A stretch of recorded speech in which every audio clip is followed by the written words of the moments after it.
Дорогие друзья, наша разминка потихоньку подходит к концу.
Я дебютирую сегодня в качестве телекомментатора. Да, я комментирую сегодня. В интернете, коллеги, все в интернете смотрите. На сайте ФИФА будет ссылка в соцсетях.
Вы уже готовы.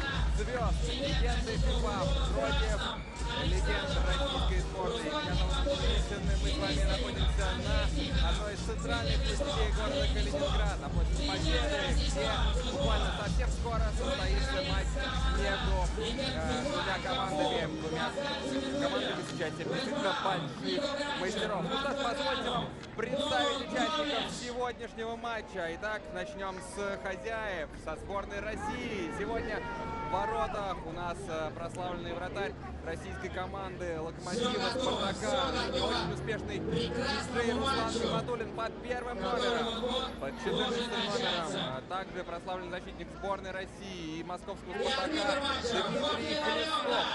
Дмитрий Сенников также сегодня в составе под 17 номером, чемпион России в составе «Локомотива». Сегодня будет помогать нашей обороне полузащитник Андрей Тихонов, легенда московского «Спартака» и крыльев Советов из сборной России. Естественно, ныне главный тренер крыльев Советов выступает сегодня под своим любимым 11 номером. Ну и нападение. Александр Панов, первый номер. Гроза Сен-Дени, автор 2 голов в ворота сборной Франции, непобедимый на тот момент сборной Франции. И Андрей Федьков с 9 номером, также выступавший за сборную России. Весь матч, футболист, который проиграл во многих российских командах, и в частности в Калининградской Балтике, за которую забивал 30 голов. Ну а теперь, друзья, состав сборной мира, состав легенд ФИФА. Давайте познакомимся с этой командой. Также под первым номером, естественно, Паскаль Цубербюллер, швейцарский вратарь, выступавший за многие клубы, не только швейцарские, но и немецкие. Мы с вами сможем в ходе трансляции еще об этом, естественно, побольше узнать. Паскаль Цубербюллер под первым номером. Также сборная легенд ФИФА выступила с двумя защитниками. Один из самых титулованных футболистов в мире Кафу, под вторым номером участник 3 подряд финалов чемпионата мира и двукратный чемпион мира в составе сборной Бразилии. И таких футболистов наперечет, если вообще существует, помогать ему сегодня будет Уэст Браун под 6 номером, защитник сборной Англии, Манчестер Юнайтед в прошлом, еще совсем недавно выступавший на самом высоком уровне, сейчас уехавший покорять азиатский континент. Ну и также двойка кросных форвардов.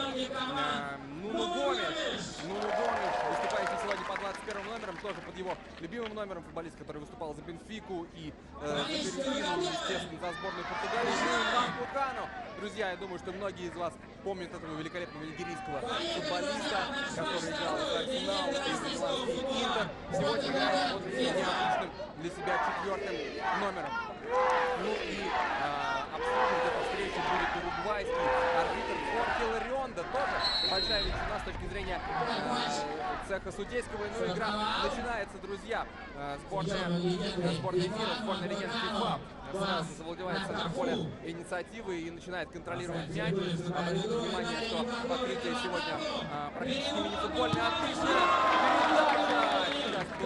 Сейчас была на португалец сходу бьет по воротам Руслана Гиматуллина. Руслан контролирует угол, и португалец не попал. Атака сборной России. Андрей Тихонов простреливает в голь ворот Паскаля Цубербюллера, но никого не оказалось на фланге. Вот уже, посмотрите, в отличной форме находится Кафу, который прошел сейчас по центру поля. Нетипичный для своего по манере, может быть, все-таки ему больше бровку брать. Правым защитником у себя в Роме, в итальянской сборной Бразилии. Но мяч не довел до ворот. И Андрей Тихонов уже с мячом. Андрей в великолепной форме находится и по сей день, несмотря на то, что уже не играет на профессиональном уровне, а уже тренирует футболистов, готовит новых Тихонов для российского футбола. Но вот сейчас не получился такой, что в России была передача на правый фланг на Александра Панова, и Александр не сумел. Сборная мира, сборная легенд ФИФА уже снова в атаке. Какой хитроумный сейчас попытался сделать запрос Уэст Браун. России Панова и Панов головой тоже типичный для себя амплуа. попытался поправить мяч в ворота. Очень быстро развиваются события, не успеваешь буквально все комментировать. Вот уже Нуну Гомес пытался придумать что-то с Кафу, но ничего не получилось, и уже контратака. Дмитрий Хлыстов, проходил на правую флангу, прострелил прервал на эту передачу. Даже Нуну Гомес вернулся. Сейчас, друзья, давайте расскажем немножко о регламенте сегодняшней встречи, пока вот очередную хитрую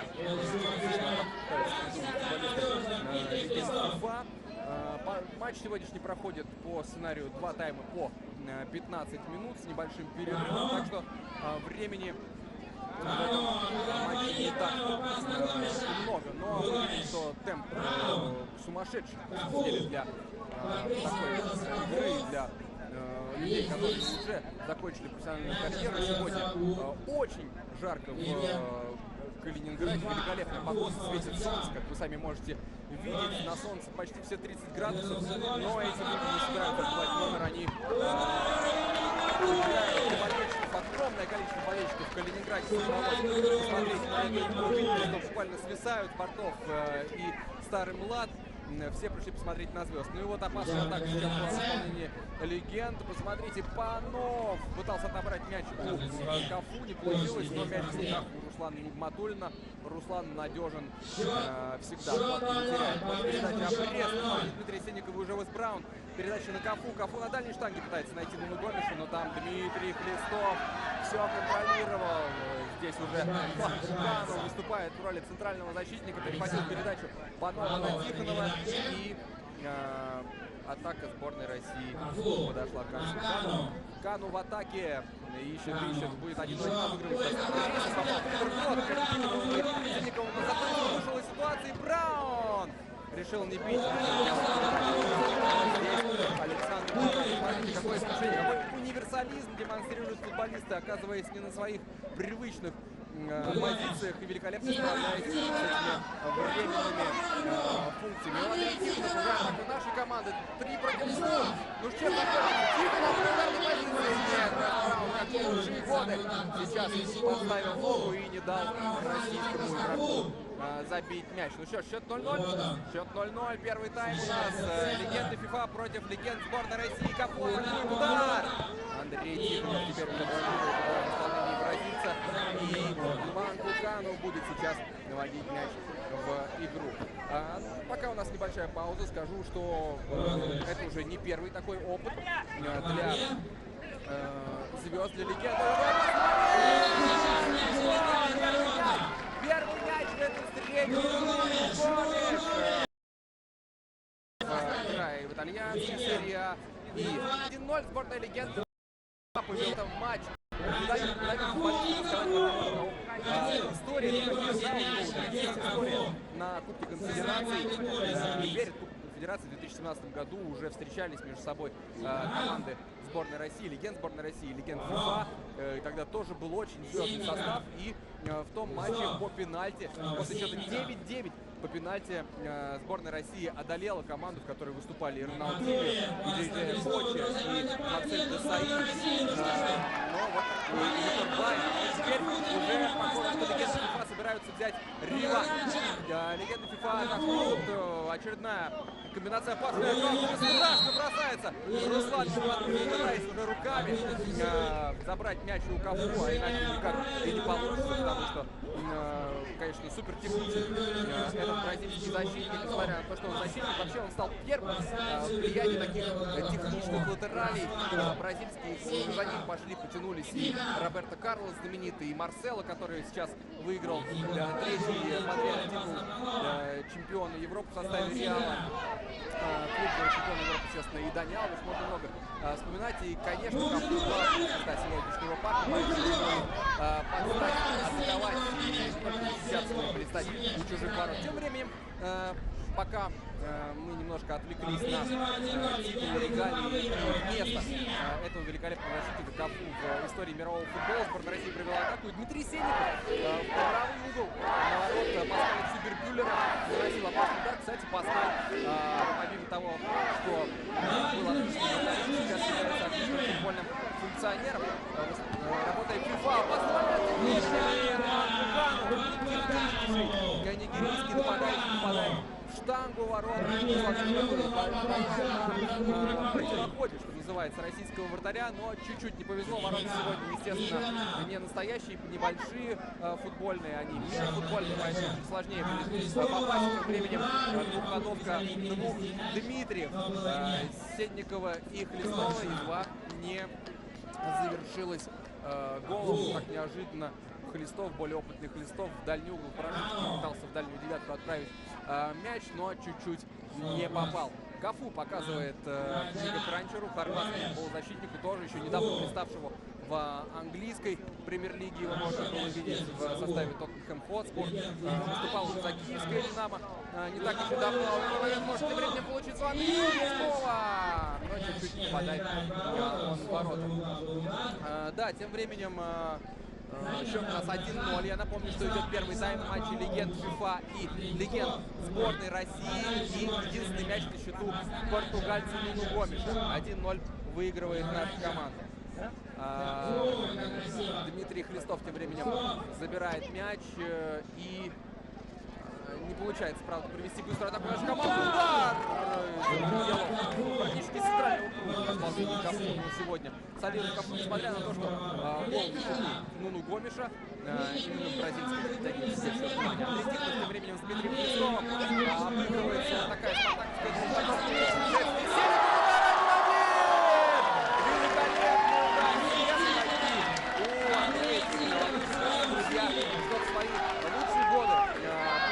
левым полузащитником московского «Спартака» Андрей Валерьевич иной раз должен был добежать до лицевой линии, развернуться и со своей рабочей правой подать в штрафную площадь. Тем он и был хороший, тем он и был непредсказуем по-своему Андрей Тихонов, что с левого фланга смещался в центр и бил в углы, в том числе, и мы помним, в Кавказской Алании забивал в золотом матче российской высшей лиги еще тогда в составе московского «Спартака». Ну а вот сейчас левый забил и снова бьет. Со своей золотой правой рядом со штангой проносится мяч, и Андрей Тихонов снова угрожал воротам. Итак, счет 1-1 у нас уже становится, друзья, 1-1. На гол Нуну Гомеша отвечает Андрей Тихонов.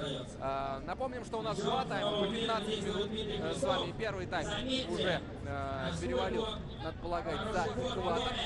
Так что какая великолепная сейчас была двухходовка в исполнении Гомеша и Гану. И практически с лету пробил нигериец в ближний угол, но великолепно сыграл Руслан Нигматуллин, хоть сегодня его в составе сборной России выпускай на чемпионате мира. Ну, это, конечно, шутка, которая может не понравиться нашему великолепному Игорю Киркееву, бессменному первому номеру, который будет защищать ворота сборной России на домашнем чемпионате мира. Мы верим в нашу команду и надеемся, что она сможет продемонстрировать хороший футбол, который нравится болельщикам. А тем временем Кафу уже отправляет мяч в Телстар, который будут играть на чемпионате мира за пределы этого импровизированного поля здесь, на площади Победы в Калининграде. И быстро ввели в игру наши мяч. Уже сборная России. Здесь придет жива.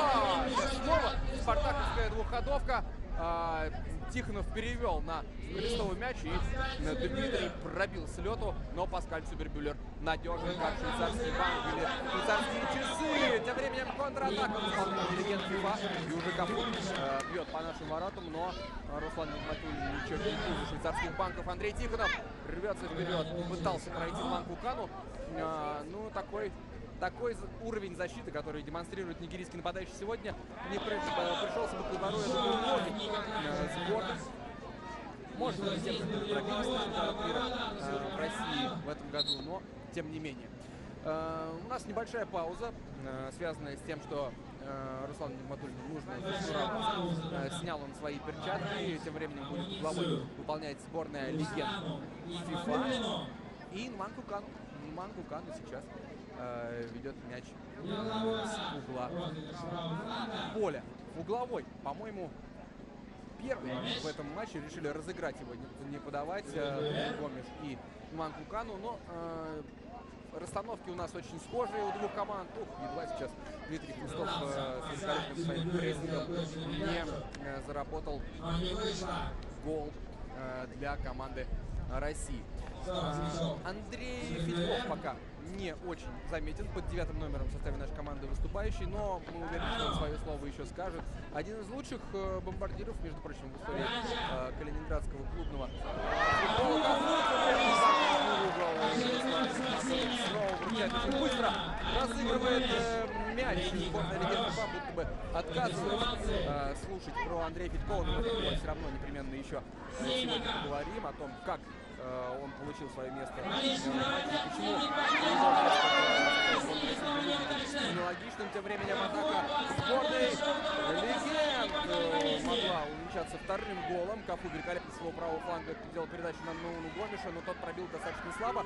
Да и, конечно, великолепная отменная реакция Руслана Николаевича. Трибуны скандируют: Россия, Россия! Много болельщиков пришло сегодня в Парк Победы, такой же победы в Парк футбола сюда, в Калининграде, и поддерживает российскую команду, ну и, безусловно, восхищается игрой мастеров мирового футбола.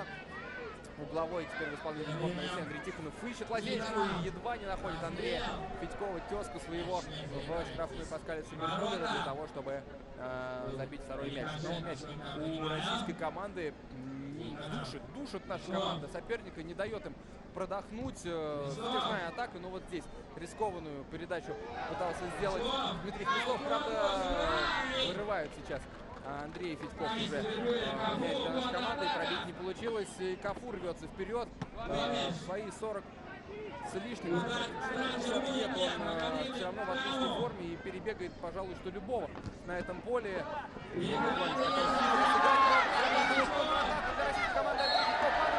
Хорхе Ларионда свистит штрафной удар в исполнении российской команды. Сейчас будет у нас с вами в этом матче.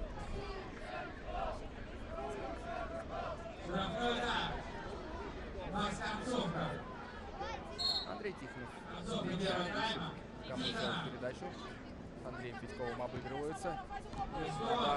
Передача и хлесткий удар Хлестова не получился. Пожалуй, что в ближний угол Дмитрий Медик.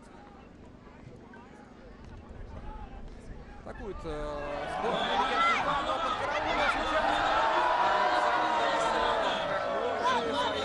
сейчас из спины защитника выскочил и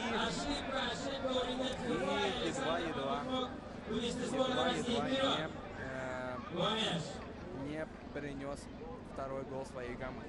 Паскаль Цибербюллер серьезный. Это шедевр, друзья! Подстать таблицу мы видели в финале Лиги Чемпионов, пожалуйста, совсем недавно. Ну, конечно, это не гол через себя в исполнении Гарета Бэйл, но, может быть, даже и не хуже. Двухходовка, вратарь-полузащитник сейчас у нас состоялась. Паскаль Цибербюллер практически на угловой флажок на противоположной половине поля отправил мяч, и там сходу в ближний угол хорватский полузащитник Нико Крашев отправил мяч великолепно. Потрясающий удар, да, я здесь согласен с комментатором Нобелем Рустамяном, который на этом матче работает для публики калининградской, которая здесь собралась. Ну что ж, у нас тем временем перерыв, свисток, водопой, потому что действительно очень жарко сегодня в Калининграде, великолепная футбольная погода, которая, мы будем надеяться, будет сопровождать болельщиков по ходу всего чемпионата мира. Напомню, что он стартует у нас уже 14 июня в Москве на стадионе Лужники. Матч сборных России и Саудовской Аравии. Там же в Лужниках закончится 15 июля, спустя месяц финал состоится. Ну а здесь, в Калининграде, надо сказать, пройдут отличные матчи.